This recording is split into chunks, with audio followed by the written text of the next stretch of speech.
Hello, good evening. कैसे सब लोग? केम छो? मजाમાં? कैसन बा? सब मजे में? सब मजे में हो? चलो। तो हमने कल के लेक्चर में क्या देखा था? हमने कल के लेक्चर में दो कनेक्टेड बॉडीज के बारे में पढ़ा था कि दो डिब्बे लिए आपने साथ में रख दिए, उनको धक्का मार रहे हो तो कितना एक्सीलरेशन आएगा। एक्सीलरेशन निकालना है, उसमें त्वरण निकालना था, अपन ने निकाला था ना। कितना त्वरण आएगा, उनके बीच में एक कितना कांटेक्ट फोर्स आएगा। जैसे कि मान लो मैंने दो ब्लॉक्स को रख दिया, दो ब्लॉक्स को रख दिया तो मैंने क्या निकाला था कल? अच्छा, कल अपन ने लिफ्ट वाले केस पढ़ लिए थे। बिल्कुल, हमने कल लिफ्ट वाले केस देख लिए थे। लिफ्ट ऊपर जा रही हो तो वेट बढ़ेगा कि घटेगा, लिफ्ट नीचे आ रही हो तो वेट घटेगा या बढ़ेगा, वो भी हमने देख लिया था। चलो, आज मैं बात करने वाला हूँ कि जब रस्सी से दो बंधे हुए द्रव्यमानों का निकाय, कि जैसे कि मान लो मैंने दो बॉडीज ली मैंने, दो वस्तु ली, एक m1 द्रव्यमान की है और एक m2 द्रव्यमान की है। ठीक है, उनको एक सरफेस पे रख दिया मैंने, एक जगह पे रख दिया, एक सतह पे रख दिया और उनको एक रस्सी से बांध दिया मैंने। ठीक, उनको एक रस्सी से बांध दिया, फिर मैं इन पे बाहर से एक बल लगा रहा हूँ। तो यहाँ पर आपसे दो चीजें पूछेगा। देखो भाई, यहाँ पर एक रस्सी है तो रस्सी में क्या उत्पन्न होता है जब रस्सी को आप खींचोगे? मान लो ये आपकी रस्सी है, मान लो कोई रस्सी है। ठीक, रस्सी को जब बाह्य बल लगा के अगर आप खींचोगे, ठीक है, तो क्या रस्सी अंदर की तरफ तनाव उत्पन्न नहीं करेगी? क्या रस्सी में टेंशन जनरेट नहीं होगा? होगा ना भाई, टेंशन भी उत्पन्न होगा ना रस्सी में।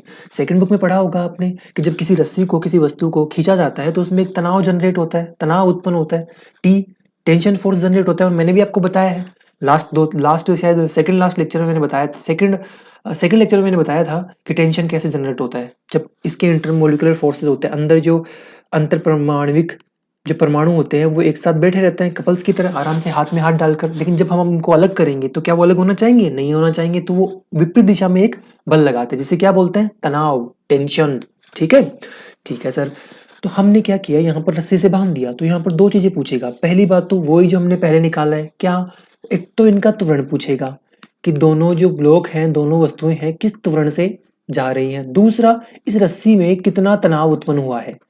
ठीक है, कितना तनाव उत्पन्न हुआ है। अगर आपने किसी बाह्य बल F से इन दोनों वस्तुओं को खींचोगे तो इसमें कितना तनाव उत्पन्न होगा। तो दूसरी क्या पूछेगा? तनाव, टेंशन। ठीक, टेंशन फोर्स पूछेगा। तो बस ये दो चीजें यहाँ पर पूछी जाती है। ठीक है, सबसे सिंपल टॉपिक है। देखो, आगे हम बात करते हैं रस्सी में तनाव। अब एक बात मुझे बताओ, जब रस्सी में तनाव उत्पन्न कैसे होता है? देखो, यहाँ पर एक बंदा है, ठीक है, एक आदमी है जो कि इस ब्लॉक को मान लेते हैं, इस ब्लॉक का मास है m। इस ब्लॉक को किसी रस्सी से बांध के और यहां से खींच रहा है। ठीक है, किसी F फोर्स से खींच रहा है। तो जब किसी रस्सी को खींचेगा, तो मैंने आपको समझाया था कि जब रस्सी को खींचा जाता है तो विपरीत दिशा में एक बल उत्पन्न होता है। क्यों होता है? क्यों उत्पन्न होता है बल? क्यों बल उत्पन्न होता है? क्योंकि रस्सी में, आप एक बात मुझे बताओ, जब रस्सी को आप खींचते हो, ये आपकी कोई रस्सी है, ठीक है, तो जब रस्सी को बल लगाकर, अगर आप बल लगा के रस्सी को खींचोगे तो एक बल, मान लो इधर से आपने F बल लगाया, इधर से आपने F बल लगाया, तो इसके जो परमाणु है, इसके जो अणु परमाणु है, आपस में पास पास में बैठे हुए हैं, चाय नाश्ता कर रहे हैं। ठीक है, आपस में बैठे हुए हैं, चाहे प्लस मान लो चाहे माइनस मान लो, कुछ भी मान लो आप, इसके परमाणु आस पास पास बैठे हुए हैं, तो उनके अंदर अंतर आणविक बल कार्य कर रहा है ना। देखो, उनके अणुओं के मध्य अंतर आणविक बल कार्य कर रहा है, आराम से बैठे हुए। केमिस्ट्री में पढ़ा होगा आपने अंतर आणविक बल। तो जब हम उनको खींचेंगे, जब हम फोर्स लगा के रस्सी को खींचेंगे तो इनके मध्य की दूरी बढ़ेगी, बढ़ेगी। लेकिन क्या ये अपनी दूरी को बढ़ाना चाहते हैं? नहीं बढ़ाना चाहते भाई, ये आराम से बैठे हुए हैं। हम जब इनको खींचेंगे तो ये अलग नहीं होना चाहेंगे, और जब अलग नहीं होना चाहेंगे तो ये विपरीत दिशा में एक बल उत्पन्न करेंगे। ठीक है, विपरीत दिशा में एक बल उत्पन्न करेंगे, इधर से भी उत्पन्न करेंगे, इधर से भी उत्पन्न करेंगे। कितना? टी, कितना? टी, उसको बोलते हैं तनाव। ठीक है, तो तनाव उत्पन्न होता है जब तनी हुई रस्सी के अणुओं के मध्य अंतराणिक बल के कारण तनाव उत्पन्न होता है। रस्सी को खींचने पर यह क्रिया अथवा प्रतिक्रिया के रूप में उत्पन्न होता है। अच्छा, तनाव कब उत्पन्न होगा? मुझे मान लो कोई रस्सी है, ठीक है, अगर कोई रस्सी है केवल पड़ी हुई है, ढीली रखी हुई है, तो जब ढीली रखी हुई है तो क्या उसमें कोई तनाव होगा? नहीं, उसमें तो आराम से परमाणु बैठे हुए हैं। लेकिन जब आप उसे खींचोगे तभी तो तनाव उत्पन्न होगा ना। जैसे कि इस ब्लॉक को, मान लो ये ब्लॉक है, ठीक, इसको ये आदमी F फोर्स लगा के खींच रहा है। जब खींच रहा है तो यहाँ से पकड़ के ये खींच रहा है इसको, तो यहाँ से पकड़ के खींच रहा है तो ये क्या रस्सी खींचना चाहेगी? नहीं खींचना चाहेगी, तो विपरीत दिशा में ये बल कार्य करेगी, बल उत्पन्न करेगी। कितना? टी, देखो इसने टी उत्पन्न कर लिया।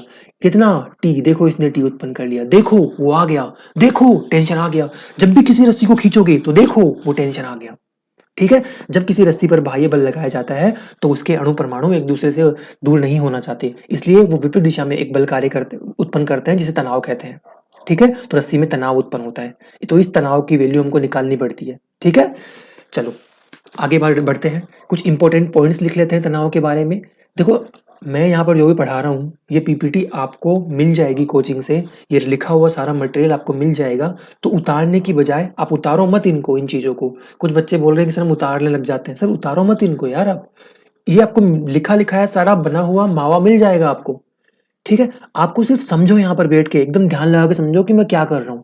कुछ चीज उतारने की होगी मैं खुद बोल दूंगा कि ये लिख लो अलग से किसी पेज पर। ठीक है, तो इंपॉर्टेंट पॉइंट्स टेंशन के बारे में हम कुछ लिखते हैं, लिखना नहीं है बता देता हूँ आपको, लिख ये सारा मटेरियल मिल जाएगा आपको। देखो मैंने क्या बताया था कि जब हम यहाँ से विपरीत दिशा में अगर इसको फोर्स लगा के खींचते हैं तो इसके बीच में बल उत्पन्न होता है। ये कौन सा फोर्स है? टेंशन फोर्स है। अच्छा ये उत्पन्न क्यों हुआ? क्योंकि अणु परमाणुओं को दूर किया आपने, तो ये अंतराण्विक फोर्स हुआ। तो ये अंतराण्विक फोर्स होता है। कौन सा फोर्स होता है? अंतराण्विक फोर्स, मतलब इलेक्ट्रोमैग्नेटिक नेचर का होता है, क्योंकि परमाणु परमाणु परमाणु अणु अणु या फिर कणों के मध्य लग रहा है। ठीक है, चार्ज पार्टिकल्स के बीच में लग रहा है। ठीक है, तो कौन से नेचर का हुआ? इलेक्ट्रोमैग्नेटिक नेचर का हुआ। मैंने बताया था जब मैंने क्लास में, या मैंने 2-3 क्लास पहले बताया था आपको कि ये जो तनाव होता है वो इलेक्ट्रोमैग्नेटिक नेचर का होता है, या इसको मैं बोल सकता हूँ कि विद्युत चुंबकीय, इसको हिंदी में बोलते हैं इलेक्ट्रोमैग्नेटिक को विद्युत चुंबकीय, विद्युत चुंबकीय प्रकृति। तो विद्युत चुंबकीय प्रकृति का होता है। दूसरी बात, एक पुल टाइप का फोर्स होता है। पुल टाइप का फोर्स मतलब देखो भाई, जब इस वस्तु को इसने रस्सी से बांधकर खींचा, जैसे कि मान लो एक ब्लॉक लिया आपने, एक ब्लॉक लिया और m मास का ब्लॉक है, इसको रस्सी से बांधकर आप खींच रहे हो, तो यहाँ पर टेंशन किधर जनरेट होगा? इस दिशा में, और यहाँ पर टेंशन इस दिशा में जनरेट होगा। मतलब हमेशा वस्तु से दूसरी तरफ लगता है ये, मतलब हमेशा वस्तु को खींचने का काम कर रहा है। ये टेंशन देखो यहाँ पर क्या कर रहा है, देखो ना, यहाँ पर टेंशन वस्तु की विपरीत दिशा में लग रहा है, मतलब वस्तु को खींचने का काम कर रहा है। जिस दिशा में बाह्य बल लग रहा है, देखो F लग रहा है, उसी दिशा में टेंशन वर्क कर रहा है। ठीक है, ठीक है।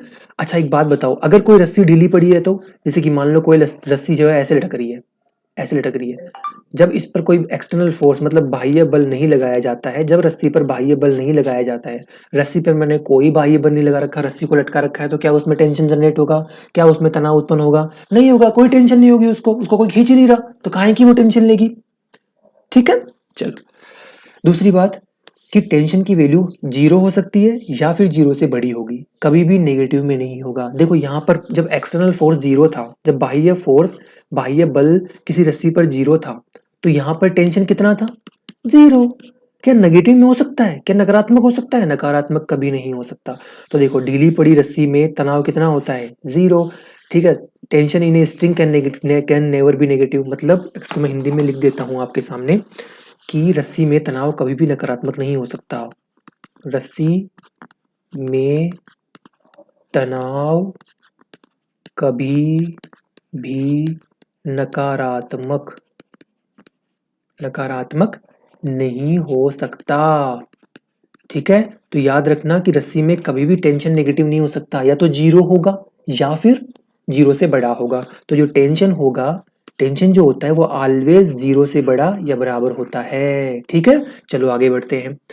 अब एक मुझे बात बताओ, आइडियल स्ट्रिंग की मैं बात करता हूँ, आदर्श रस्सी की बात करता हूँ। अब आदर्श रस्सी कौन सी होती है? देखो अगर आपको क्वेश्चन में कुछ भी नहीं दिया हुआ, आदर्श रस्सी, अगर आपको क्वेश्चन में कुछ भी नहीं दिया हो, केवल बोल दे कि एक रस्सी है, आपको जो क्वेश्चन आएंगे उसमें बोल देगा आपको, आपके आइडियल स्ट्रिंग के ही क्वेश्चन आते हैं। रस्सी अगर आपको दे रखी है तो याद रखना कि आदर्श रस्सी का जो द्रव्यमान होता है वो 0 होता है।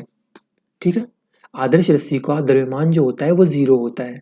आदर्श रस्सी का द्रव्यमान कितना होता है? 0 होता है। देखो यहाँ लिख भी रखा है मैंने कि यदि डोरी द्रव्यमान रहित और घर्षण रहित है तो डोरी में तनाव समान रहता है। आदर्श रस्सी का द्रव्यमान कितना होता है? 0। आदर्श रस्सी का द्रव्यमान कितना होता है? 0। और आदर्श रस्सी को अगर खींचोगे, मान लो आदर्श रस्सी को पकड़ा और अगर आप खींचोगे तो वो बंधेगी नहीं, मतलब उसकी लंबाई में परिवर्तन नहीं होगा। देखो मैंने बोला ना यहाँ पर कि स्ट्रिंग को अविभाज्य माना जाता है, स्ट्रिंग मतलब रस्सी।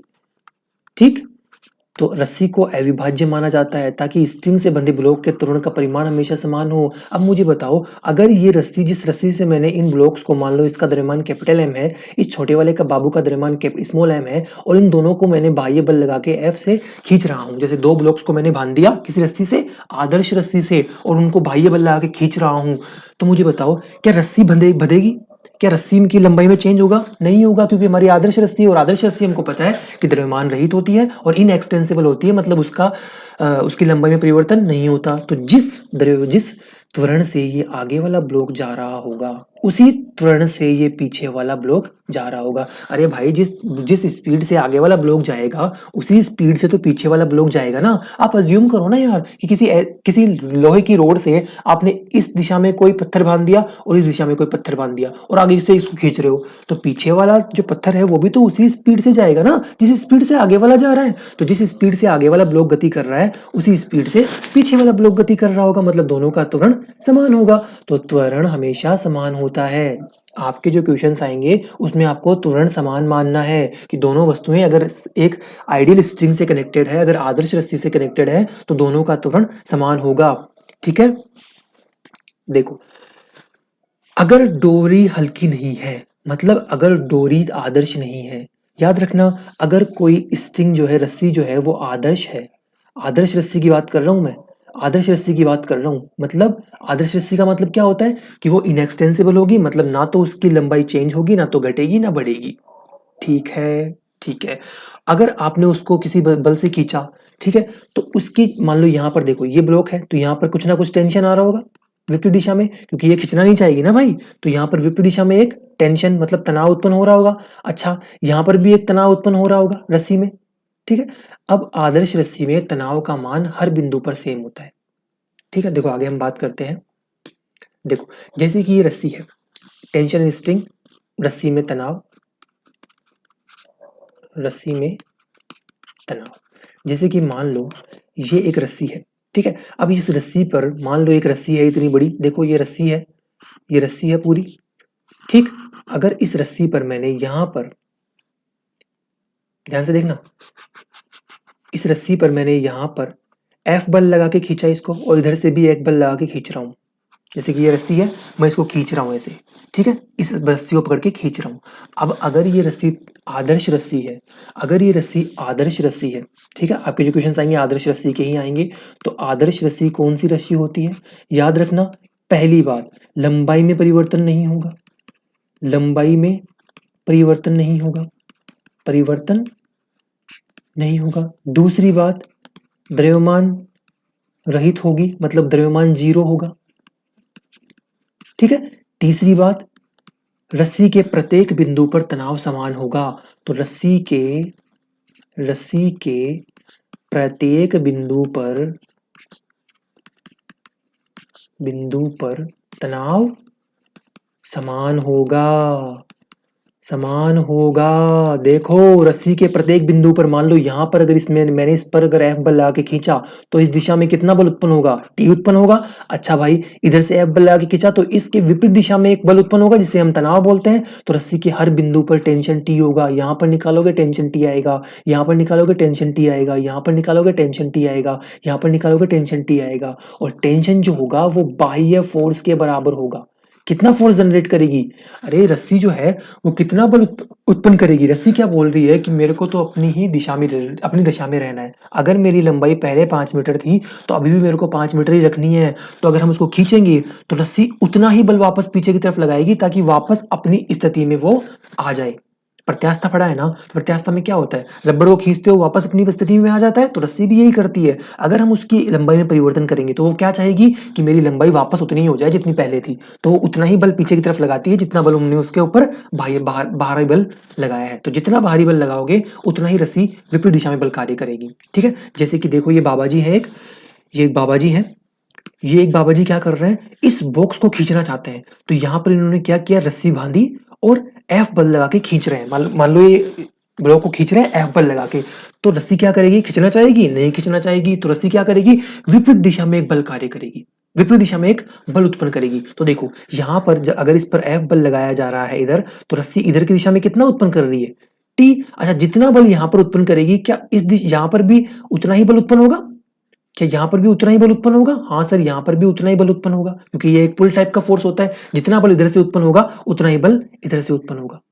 ठीक है, रस्सी के प्रत्येक बिंदु पर तनाव समान रहता है ना भाई, तो जितना बल इधर से उत्पन्न होगा उतना ही बल इधर उत्पन्न होगा। तो मतलब कि बाह्य फोर्स का मान टेंशन के समान हो जाएगा। तो टेंशन कितना होगा यहाँ पर? टेंशन इक्वल्स टू फोर्स, कि जो हमारा तनाव होता है वो बाह्य बल के बराबर होता है। अगर किसी रस्सी में को अगर आप F फोर्स से खींचोगे तो उसमें कितना तनाव उत्पन्न होगा?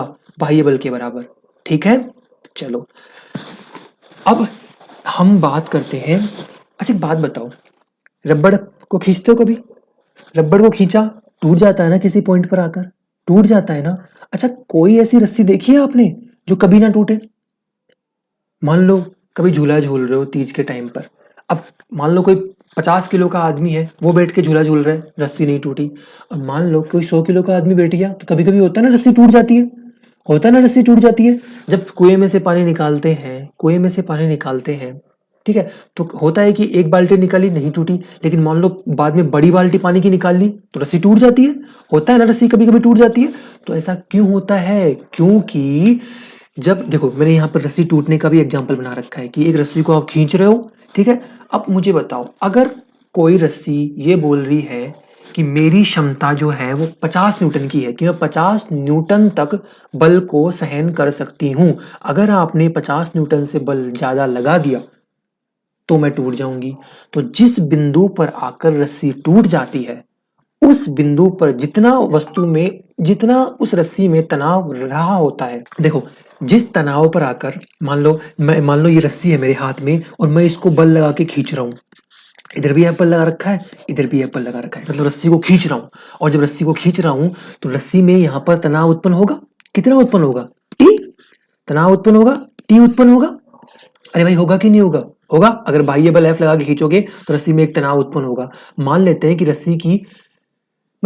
रस्सी की जो भंजक सामर्थ्य है, मतलब भंजक सामर्थ्य मतलब ब्रेकिंग स्ट्रेंथ, ब्रेकिंग स्ट्रेंथ वो टेंशन होती है जहां पर आकर रस्सी टूट जाती है। ब्रेकिंग स्ट्रेंथ वो टेंशन होती है जहां पर आकर रस्सी टूट जाती है। तो मैं लिख देता हूं कि ब्रेकिंग स्ट्रेंथ जहां रस्सी आकर टूट जाएगी, जहां रस्सी टूट जाएगी, ठीक है, तो वो टेंशन, वह तनाव, ठीक है, तो तनाव का वह मान जहां पर आकर रस्सी टूट जाती है। देखो मैंने लिख भी रखा है, प्रत्येक रस्सी एक अधिकतम तनाव सहन कर सकती है, अर्थात यदि रस्सी में तनाव को निरंतर बढ़ाया जाए तो रस्सी टूट जाएगी। यदि तनाव को एक निश्चित सीमा से अधिक बढ़ाया जाए तो वह अधिकतम तनाव जिससे रस्सी बिना टूटे सह सकती है। ठीक है, मतलब जहां पर रस्सी बस केवल टूटने वाली होती है, मतलब मान लो इसका 50 न्यूटन का ब्रेकिंग स्ट्रेंथ है, 50 न्यूटन से अगर आपने 0.1 भी ज्यादा बल लगा दिया तो रस्सी टूट जाएगी, तो उसे भंजक सामर्थ्य कहते हैं। यह रस्सी के लिए सीमित मान होता है और पदार्थ तो उसकी विमाओं पर निर्भर करता है। तो याद रखना कि जो भंजक ब्रेकिंग स्ट्रेंथ होती है, भंजक सामर्थ्य होता है, वो किस पे डिपेंड करता है? वो पदार्थ और उसकी विमाओं पर निर्भर करता है। मान लो जैसे कि मेरे पास एक तार है, ठीक, एक छोटा पतला सा तार है, एक पतला सा स्टील का तार है, या फिर रबड़ मान लो, पतला सा रबड़ का तार है। अगर मैं इसको खींचूंगा तो आसानी से टूट जाएगा। अब वहीं पर अगर मैं एक स्टील का तार लूं उसी लंबाई का और इसी त्रिज्या का, तो क्या अगर मैं इसमें फोर्स लगाऊंगा तो क्या आसानी से टूट जाएगा? नहीं टूटेगा, थोड़ा तो ज्यादा बल लगेगा। अच्छा वहीं अगर मैं मोटा स्टील का तार ले लूं तो, वहीं अगर मैं मोटा स्टील का तार ले लूं तो जब मैंने तार की मोटाई बढ़ा दी, मतलब वीमा बढ़ा दी, देखो ना डायमेंशन बढ़ा दी मैंने, वीमा बढ़ा दी, जब मैंने वीमा बढ़ा दी तो क्या तनाव बढ़ जाएगा? बिल्कुल, ब्रेकिंग स्ट्रेंथ बढ़ जाएगी, हमको ज्यादा बल लगाना पड़ेगा तोड़ने के लिए। ठीक है, तो याद रखना जिस बिंदु पर आकर हमारी रस्सी टूटने वाली होती है उसको बोलते हैं ब्रेकिंग स्ट्रेंथ। ठीक है, अब चलो कुछ एग्जांपल्स की बात करते हैं, कुछ एग्जांपल्स की बात करते हैं यहाँ से। ये तो हमने थ्योरी वगैरह वगैरह समझ ली, अब हम एग्जांपल्स लेते हैं। ठीक है, मेन फोकस हमारा एग्जाम्पल पर होना चाहिए। थ्योरी तो चलो पढ़ ली आपने, यहाँ से कुछ क्वेश्चन आए तो आ जाए, वरना तो क्वेश्चन वहां से कुछ बनते नहीं है। मेन हमारे यहाँ से एग्जाम्पल से क्वेश्चन बनते हैं। अब मुझे बताओ, जब दो ब्लॉक्स को टच में करके चला रहे होते हो आप, मान लो दो ब्लॉक हैं आपस में टच में रखे हुए हैं, दो वस्तुएं, जब उनको मैं धक्का मारूंगा एफ बल से, ठीक है, जैसे कि मान लो ये एफ बल से मैं धक्का मार रहा हूं, ठीक, तो क्या हमने त्वरण निकाला था? क्या हमने त्वरण निकाला था? त्वरण कितना होता है सर? त्वरण निकालने के लिए क्या करना पड़ता है कि जो बाह्य बल होता है ना, जितना भी एक्सटर्नल नेट एक्सटर्नल फोर्स लग रहा है, जितना भी बाह्य बल लग रहा है, उसको टोटल द्रव्यमान से डिवाइड कर दो। टोटल द्रव्यमान से डिवाइड कर दो। द्रव्यमान, सॉरी गलत लिख दिया, ठीक है। टोटल द्रव्यमान से डिवाइड कर दो, आपका त्वरण निकल जाएगा। मतलब त्वरण निकालने के लिए जितना भी बाह्य बल लग रहा है उसको टोटल द्रव्यमान से डिवाइड कर दो। तो क्या मैंने आपके सामने एक ब्लॉक बना रखा है, तो क्या इसमें भी यही काम करेगा? हाँ सर, इसमें भी यही काम करेगा कि अगर आपको त्वरण निकालना है तो वही क्यूट सा फॉर्मूला काम करेगा कि जितना भी बाह्य बल लग रहा है उसको टोटल द्रव्यमान से डिवाइड कर दो। तो यहाँ पर बाह्य बल कितना लग रहा है? एफ। बाह्य बल कितना लग रहा है? एफ। टोटल द्रव्यमान कितना हो गया? m1 plus m2। भाई ऐसे क्वेश्चन किए हैं ना अपन ने, दो ब्लॉक्स के क्वेश्चन किए हैं ना जिसमें कॉन्टैक्ट फोर्स निकालना था और त्वरण निकाला था अपन ने। कैसे निकाला था? त्वरण निकालने के लिए बाह्य बल लगा के उसको टोटल द्रव्यमान से डिवाइड कर दिया था। यही किया था, टोटल द्रव्यमान से भाग किया था अपन ने। चलो यहाँ पर टेंशन और निकालना है, चलो निकालना सीखते हैं। देखो देखो, जहां पर भी जिस भी क्वेश्चन में, पहले तो सिंपल सिंपल क्वेश्चन आएंगे आपके। अगर आपको जो रस्सी दे रखी है, अगर ये ना बताया जाए आपको कि रस्सी आदर्श है कि कौन सी है, तो हमेशा आदर्श रस्सी मानना है। कौन सी मानोगे? हमेशा आदर्श रस्सी मानना है। अगर क्वेश्चन में ना बताया हो, लिख देता हूं, अगर क्वेश्चन में न बताया जाए तो आदर्श रस्सी माननी है, रस्सी ही माननी है। ठीक, चलो अब ये क्वेश्चन करते हैं। देखो पहली बात तो find acceleration of the system. देखो मैंने हिंदी और इंग्लिश दोनों में लिख रखा है आप लोगों के लिए, ताकि आप हिंदी भी समझ सको और इंग्लिश भी समझ सको। तो इस सिस्टम का, ये हमारा जो सिस्टम है उसका त्वरण बताना है हमको, कि त्वरण निकाल के बता दो, और स्ट्रिंग में तनाव बता दो। तो पहली बात तो मुझे त्वरण निकालना है। तो हमको नहीं बता रखा कि स्ट्रिंग आदर्श है कौन सी है, रस्सी आदर्श है कौन सी है, तो क्या मानना है? आदर्श रस्सी। तो आदर्श रस्सी से जब मैं इसको बांधूंगा तो दोनों का त्वरण क्या रहेगा? समान। तो जिस त्वरण से ये 3 kg का ब्लॉक जा रहा होगा, उसी त्वरण से ये वाला ब्लॉक जा रहा होगा। तो त्वरण निकाल दो पहले तो त्वरण निकालने के लिए क्या करते हैं भाई, हमको नेट एक्सटर्नल फोर्स निकालना पड़ेगा, नेट बाह्य बल, और उसको डिवाइड करना पड़ेगा टोटल मास से। टोटल मास कितना है? 2 + 3। अच्छा चलो मुझे बताओ, अच्छा इसमें टोटल बाह्य बल कितना है? केवल 50 न्यूटन तो लग रहा है, क्या इसके अलावा कोई बाह्य बल लग रहा है? नहीं लग रहा यार। तो 50/5 कितना हो जाएगा? 10 मीटर/सेकंड स्क्वायर। क्या त्वरण आ गया? बिल्कुल त्वरण आ गया। अब टेंशन निकालना है। देखो भाई, टेंशन देखो, यहां पर इस दिशा में जब इस रस्सी को खींचेंगे, इस दिशा में रस्सी पर हमने 50 न्यूटन का बल लगाया, तो रस्सी में टेंशन किधर जनरेट होगा? टेंशन किधर उत्पन्न होगा? तनाव किधर उत्पन्न होगा? इस दिशा में। उल्टी दिशा में होगा ना हमेशा। इस दिशा में एक टी जनरेट होगा, और यहां पर भी एक टी जनरेट होगा। होगा कि नहीं होगा? होगा। तो अब आप किसी भी ब्लॉक की एफबीडी बना लो, किसी भी ब्लॉक की एफबीडी बना लो। चलो मैं तो 2 kg की बनाऊंगा। क्यों बनाऊंगा? क्योंकि देखो 3 kg पर तो दो बल लग रहे हैं, इधर टी और इधर 50, लेकिन 2 kg पर तो एक ही बल लग रहा है, टी। तो यहाँ पर इसकी एफबीडी आसान होगी ना। चलो 2 kg की एफबीडी बनाओ भाई। अगर मैं 2 kg की एफबीडी बनाऊंगा तो इस दिशा में कितना बल लग रहा है? टी। ये त्वरण किधर हो रहा है? इस दिशा में। कितना त्वरण है? 10 मीटर/सेकंड स्क्वायर। तो अब यहाँ पे फोर्स इक्वेशन बना दो। Force in the direction of motion कितना है? टी माइनस विपरीत दिशा में बल कितना है? 0। मतलब गति की दिशा में बल कितना है? इसकी गति किधर हो रही है? इस दिशा में। टी की दिशा में हो रही है ना, टी तो लेके जा रहा है इसको आगे। तो जब टी की दिशा में गति हो रही है, तो गति की दिशा में बल कितना है? टी माइनस विपरीत दिशा में कोई, क्या इस पर कोई बल लग रहा है? क्या इधर से कोई बल लग रहा है? नहीं, इधर से तो कोई बल नहीं लग रहा, तो -0 बराबर इसका द्रव्यमान इंटू त्वरण। तो टी बराबर कितना आ गया? 2 गुणा ए कितना है? 10, मतलब कि 20 न्यूटन। ठीक है। अब एक ट्रिक मैंने आपको बताई थी, कि जिस भी ब्लॉक पर आपको त्वरण निकालना हो, जिस भी ब्लॉक पर आपको टेंशन निकालनी हो, कांटेक्ट फोर्स, क्या ये तनाव जो है वो कांटेक्ट फोर्स नहीं है यहाँ पर? है ना भाई। तो जहां पर भी कांटेक्ट फोर्स निकालना हो, क्या करना पड़ेगा? उसके द्रव्यमान को किससे मल्टीप्लाई कर दो? त्वरण से। लेकिन शर्त बताई थी मैंने, शर्त क्या थी? कि पीछे से कोई कुचलनी नहीं करना चाहिए। तो क्या इस ब्लॉक पर कोई कुचलनी कर रहा है क्या 2 kg पर? नहीं कर रहा, तो बस, तो 2 गुणा 10 कितना हो जाएगा? 20 न्यूटन। देखो यहां से ट्रिक से भी उतना ही आया है, और एफबीडी बनाने पर भी उतना ही आया है। ठीक है, चलो नेक्स्ट क्वेश्चन करके दिखाओ। अच्छा, सबसे पहले तो त्वरण निकालना है और उसके बाद में दो रस्सियां आ गई यहाँ पर। याद रखना, जब रस्सी बदल दोगे तो तनाव भी बदल जाएगा। यहाँ पर दो रस्सियां हैं, जब रस्सी बदल दी जाती है तो तनाव भी बदल जाता है। दो अलग अलग रस्सियों में तनाव समान नहीं होता है, तो रस्सी बदल दी जाएगी तो तनाव भी बदल जाएगा। तो रस्सी बदलने पर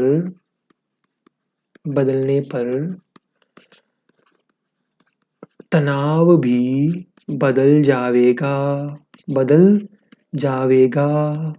होगी, ओए होगी देख, अरे होगी देख, यहाँ पर तनाव बदल जाएगा। क्यों? क्योंकि रस्सी बदल दी। ठीक है भैया, ठीक है, यहाँ पर रस्सी बदल गई इसलिए तनाव भी बदल गया। हाँ, रस्सी बदल गई तो तनाव भी बदल जाएगा, इसलिए यहाँ पर दो रस्सियां हैं तो यहाँ पर तनाव भी दो होंगे। ठीक है, अच्छा मुझे बता दो, यहाँ पे त्वरण निकाल के बता दो, त्वरण निकाल के बता दो, त्वरण निकाल के बता दो। अच्छा, त्वरण निकालना है, ठीक है। त्वरण के लिए तो क्या करना पड़ेगा? नेट बाह्य बल बटा कुल द्रव्यमान, ये तो करते हैं अपन। Total force upon total mass. चलो मुझे बताओ, त्वरण कैसे निकालोगे? टोटल बाह्य बल कितना लग रहा है? 55 न्यूटन ही दिख रहा है हमको तो। क्या 55 न्यूटन के अलावा कोई बल लग रहा है? क्या कोई छुपा हुआ बल तो नहीं है? और देखो देखो, क्या कोई छुपा हुआ बल तो नहीं है? नहीं सर, छुपा हुआ बल तो नहीं है, तो बस 55 न्यूटन ही बल है। तो 55 बटा टोटल द्रव्यमान कितना है? देखो, 5 kilo plus 4 kilo plus 2 kilo कितना हो गया? 5 और 4 9 प्लस 2 11। तो 55 बटा 11 कितना हो जाएगा? 5 मीटर पर सेकंड स्क्वायर। क्या त्वरण आ गया? अरे वाह, कितनी जल्दी त्वरण आ गया। चलो, अब अपने को टेंशन निकालना है। मैंने क्या बोला? तनाव निकालते हैं। चलो तनाव निकालते हैं। तो इस रस्सी में T2 आ रहा है, T2 तनाव आ रहा है। देखो बता रखा है कि इस रस्सी में T2 तनाव है। अच्छा, इस रस्सी में T1 तनाव है। हाँ, इस रस्सी में T1 तनाव है। तो मैंने क्या, कल हमने कॉन्टैक्ट फोर्स निकाले थे। चलो बताओ, 5 kg की एफबीडी बनाओगे, 5 kg की एफबीडी बनाओगे तो मुझे बताओ 5 kg पर कॉन्टैक्ट फोर्स कितना लग रहा है? T2। तो जिस भी बॉडी पर अगर आपको कॉन्टैक्ट फोर्स निकालना है तो उसके द्रव्यमान को क्या करो? त्वरण से गुणा कर दो। तो 5 गुणा ए, 5 ए कितना है? 5। तो कितना न्यूटन आ जाएगा? 25 न्यूटन आ गया हमारे पास। टेंशन, अरे यार आप एफबीडी बना के भी निकाल लो, ये तो मैंने ट्रिक से निकाल दिया। कल अपन ने संपर्क बल निकालना सीखा था। संपर्क बल निकालने में क्या करते हैं? जिस भी वस्तु पर आपको संपर्क बल निकालना हो उसके द्रव्यमान को त्वरण से गुणा कर दो। तो यहाँ पर जो T2 है भाई, वो भी तो संपर्क बल ही है ना, वो भी तो संपर्क बल ही है, रस्सी और ब्लॉक के बीच में। तो संपर्क बल निकालना है तो इस द्रव्यमान को किससे मल्टीप्लाई कर देंगे, किससे गुणा कर देंगे? त्वरण से। ठीक है, अब बताओ T1 निकाल के बताओ, T1 किस पे लग रहा है? 4 kg पर। अच्छा, क्या T1 जो है वो 4 kg और 5 kg दोनों पर नहीं लग रहा? तो अगर मेरे को T1 निकालना है तो टोटल मास मतलब T1 किसको खींच रहा है? एक तो 4 kg को खींच रहा है और एक 5 kg को खींच रहा है। तो 4 प्लस 5 गुणा ए, तो कितना हो जाएगा? 9 गुणा ए। तो 9 गुणा ए कितना है? 5। तो कितना हो जाएगा? 45 न्यूटन। क्या T1 आ गया? क्या T2 आ गया? देखो भाई, जल्दी जल्दी निकालना है अपने को। 5 सेकंड, 1 सेकंड में ये, 1 सेकंड में ये और 1 सेकंड में ये, 3 सेकंड में अपना क्वेश्चन खत्म होना चाहिए। मैक्सिमम 5 सेकंड ले सकते हो। ठीक है, कुछ नहीं करना। यहाँ पर सबसे पहले मैंने त्वरण निकाल लिया। ठीक है, त्वरण निकालने के बाद में अपने को टेंशन पूछा है। तो टेंशन है, जिस भी बॉडी पर आपको टेंशन निकालना हो, जिस भी बॉडी पर, जिस भी वस्तु पर आपको तनाव निकालना हो, टेंशन को इंग्लिश में तनाव बोलते हैं, हिंदी में तनाव बोलते हैं। ठीक है, तो जिस भी वस्तु पर आपको तनाव निकालना हो उसके द्रव्यमान को त्वरण से गुणा कर दो। कॉन्टैक्ट फोर्स वाला ये सब कुछ, जिस भी बॉडी पर कॉन्टैक्ट फोर्स निकालना हो उसके द्रव्यमान को त्वरण से गुणा कर दो। तो वैसा ही तो किया मैंने। देखो, इस मान लो 5 kg पर मेरे को तनाव निकालना था यहाँ पर, तो ये किस पर लग रहा है? 5 kg पर। तो 5 kg को किससे गुणा कर दिया? त्वरण से। अच्छा, ये T1 किस पे लग रहा है? ये 4 kg पर लग रहा है। लेकिन भाई इस पे ट्रिक नहीं लगा सकता, क्यों? क्योंकि 4 kg पर पीछे की तरफ एक कुचलनी करने वाला फोर्स लग रहा है। लेकिन मैंने क्या किया? दिमाग लगा लिया। दिमाग क्या लगाया? देखो भाई, ये जो T1 लग रहा है, T1 लग रहा है वो 4 kg पर भी लग रहा है और 5 kg पर भी लग रहा है। ये तो पूरे सिस्टम पर लग रहा है ना, पूरे सिस्टम पर लग रहा है। ये जो T1 जो रस्सी है, ये जो रस्सी है T1 तनाव वाली, ये किस किस को खींच रही है? 4 kg को और 5 kg को। तो कितना द्रव्यमान को खींच रही है? 5 और 4 9 को। तो 9 को किससे गुणा कर दो? ए से। आंसर आ जाएगा। ठीक है, चलो ये देखो, ये क्वेश्चन मैं आपको होमवर्क के लिए दे रहा हूँ। ठीक है, ये होमवर्क है आपका कि देखो, ये 2 kg का ब्लॉक है, ये 3 kg का ब्लॉक है, इनको 80 न्यूटन लगा के खींचा जा रहा है तो कितना त्वरण होगा और इस रस्सी में कितना तनाव आएगा। ठीक है, सिंपल है, सेम पहले जैसे क्वेश्चन की है। सेम पहले जैसा ही क्वेश्चन है। चलो अब इस वाले क्वेश्चन की बात करते हैं। ठीक है, कुछ नहीं करना, सेम ही है। पहले तो त्वरण निकाल दो मेरे को। यहां से मैं क्या कर रहा हूँ, इसको 20 न्यूटन का फोर्स इधर से लगा के खींच रहा हूँ और 30 न्यूटन का फोर्स इधर से लगा के खींच रहा है। मतलब 30 न्यूटन से तो कोई इधर खींच रहा है इसको, 20 न्यूटन से कोई इधर खींच रहा है इसको। देखो भाई, इस सिस्टम को 2 kg और 3 kg, मतलब 2 किलो का ब्लॉक और 3 किलो के ब्लॉक को मैंने एक रस्सी से बांध दिया। देखो ये रही हमारी रस्सी, ठीक है, ये रही हमारी रस्सी। ठीक, अब रस्सी से बांध दिया। इधर से तो खींच रहा है कोई 30 न्यूटन का फोर्स, इधर से खींच रहा है कोई 20 न्यूटन का फोर्स। हमारा सिस्टम जाएगा किधर, 30 न्यूटन की तरफ जाएगा ना, इधर जाएगा। तो किधर आएगा त्वरण, त्वरण भी इधर ही आएगा। जिस दिशा में हमारी वस्तु गति करती है उस दिशा में ही त्वरण आता है ना। हाँ, तो 30 न्यूटन की तरफ गति करेगा, सिंपल सा कॉमन सेंस है। इधर से कोई 30 न्यूटन लगा के खींच रहा है, इधर से कोई 20 न्यूटन लगा के खींच रहा है, जाएगा किधर, 30 न्यूटन की तरफ। 30 न्यूटन की तरफ ही जाएगा ना, तो त्वरण भी किधर आएगा, 30 न्यूटन की तरफ। तो चलो ये तो पता लग गया कि किधर जाएगा हमारा सिस्टम। अच्छा त्वरण निकाल दो। तो त्वरण निकालने के लिए क्या करते हो, नेट फोर्स निकालते हो, नेट बल बटा टोटल द्रव्यमान, टोटल मास, टोटल द्रव्यमान। अच्छा मुझे बताओ, नेट फोर्स कितना होगा। कोई एक बंदा इसको 30 न्यूटन से इधर खींच रहा है, एक 20 न्यूटन से इधर खींच रहा है, जा किधर रहा है, 30 न्यूटन की तरफ। मतलब जीता कौन, 30 न्यूटन वाला। जीता कौन, 30 न्यूटन वाला। तो 30 न्यूटन में से 20 न्यूटन को घटाओगे ना, तभी तो नेट फोर्स निकलेगा। तो 30 न्यूटन में से 20 न्यूटन को घटाना पड़ेगा नेट फोर्स निकालने के लिए, क्योंकि एक दूसरे के विपरीत दिशा में लग रहे हैं। बटा बटा टोटल द्रव्यमान कितना है, 2 kg प्लस 3 kg। तो 2 प्लस 3 कितना हो जाएगा, 10/5 कितना हो जाएगा, 2 मीटर पर सेकंड स्क्वायर। तो ये तो आ गया हमारा त्वरण। अब टेंशन निकालनी है, तो इस दिशा में टी लग रहा होगा, इस दिशा में टी लग रहा होगा। अब यहाँ पर तो दोनों तरफ से कुचलनी कर रहे हैं ना, तो ट्रिक तो लगा नहीं सकते कि उसके द्रव्यमान को ले लो और एक्सेलरेशन मतलब त्वरण से गुणा कर दो। तो यहाँ पर क्या करना पड़ेगा, एफबीडी बनानी पड़ेगी। मैंने क्या बोला था, ट्रिक तभी लगानी है जब पीछे से कोई कुचलनी करने वाला बल ना हो। तो यहाँ पर 2 kg के ब्लॉक की अगर मैं एफबीडी बनाऊंगा, ठीक है, ये 2 kg का ब्लॉक है, इस दिशा में कितना बल लग रहा है, 20 न्यूटन का। अच्छा इस दिशा में कितना लग रहा है, टी, और जा किधर रहा है सिस्टम, इधर, कितने त्वरण से, ए से। भाई 3 kg का अगर ए से जाएगा तो 2 kg का भी ए से ही जाएगा ना। बस अब यहाँ पर बल का समीकरण लगा दो, फोर्स इक्वेशन बना दो। फोर्स इक्वेशन जब आप बनाओगे, बल का समीकरण लगाओगे, तो क्या करते हो बल के समीकरण में, गति की दिशा में बल, कि जिस दिशा में हमारी गति हो रही है उधर कितना बल लग रहा है, माइनस विपरीत दिशा में बल, कि उस गति को रोक कौन रहा है। अब मुझे बताओ यहाँ पर गति किधर हो रही है, टी की तरफ। तो गति की दिशा में बल कितना आएगा, टी, माइनस विपरीत दिशा में कितना बल आएगा, 20 न्यूटन। तो 20, देखो विपरीत दिशा में 20 न्यूटन लग रहा है ना यहाँ पर, बराबर इसका द्रव्यमान 2 kg इंटू त्वरण, अर्थात त्वरण कितना आया, 2, बराबर 2 गुणा 2 कितना हो जाएगा, 4। तो t माइनस 20 गुणा 4, तो यहां से t कितना आ जाएगा, 24 न्यूटन। आ गया टेंशन, निकल गया टेंशन। क्या रस्सी में तनाव आ गया, क्या त्वरण निकल गया, हाँ सर, हाँ सर आ गया, हाँ सर आ गया। चलो आगे चलते हैं। चलो अब यहां इसकी बात करते हैं। ये एक क्वेश्चन है, इस क्वेश्चन में आपको एक तो त्वरण निकालना है और दूसरा तनाव निकालना है। यहाँ पर 2 रस्सियां हैं, देखो इसमें T2 तनाव आएगा, इसमें T1 तनाव आएगा।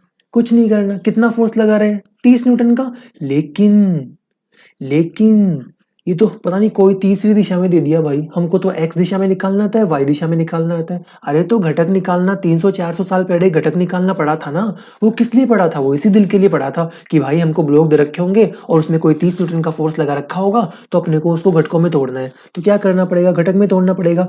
तो इस 30 न्यूटन का इस दिशा में कितना बल आएगा, 30 कोस 60। अच्छा कितना आया, 30 गुणा 1/2, कोस 60 की वैल्यू कितनी होती है, 1/2, कितना आ गया, 15 न्यूटन। मतलब इस दिशा में कितना बल लग रहा है, 15 न्यूटन का। अच्छा एक ऊपर की तरफ भी आएगा ना, कितना आएगा, कितना आएगा, 30 साइन 60, कितना आएगा।